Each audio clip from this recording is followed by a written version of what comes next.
এটা তো আল্লাহর কালাম, অনেক মর্যাদাশীল।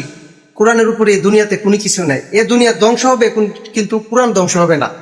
এ দুনিয়াতে সমস্ত নবী পয়গম্বরদের একটা স্পেশাল মর্যাদা ছিলেন, একটা পাওয়ার।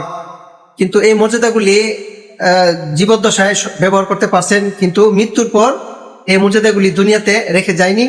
মৃত্যুর পর মর্যাদাগুলি শেষ হয়ে গেছে, কোন উম্মতের জন্য রেখে যায়নি। কিন্তু আমাদের নবী হযরত মুহাম্মদ সাল্লাল্লাহু আলাইহি ওয়াসাল্লামের উপরে সর্বশ্রেষ্ঠ মর্যাদা যেটা ছিলেন সেটা হচ্ছে কোরআন মাজিদ। এই কোরআন মাজিদের মর্যাদা এই দুনিয়াতে মুহাম্মদ সাল্লাল্লাহু আলাইহি সাল্লাম রেখে গেছেন উম্মতের জন্য। আজ আমরা এই কোরআনের মাস, এই রমজান মাসে যেভাবে আমরা কোরআন তেলাওয়াত শুনি, এই কোরআনের বাণী, এটা তো আল্লাহর কালাম, অনেক মর্যাদাশীল। কোরআনের উপরে এই দুনিয়াতে কোনো কিছু নাই। এ দুনিয়া ধ্বংস হবে কিন্তু কোরআন ধ্বংস হবে না। আসলে কোরআনের হাফেজদের কি সম্মান, এটা আমরা কেউ কোনোদিন বুঝতে চেষ্টা করি না।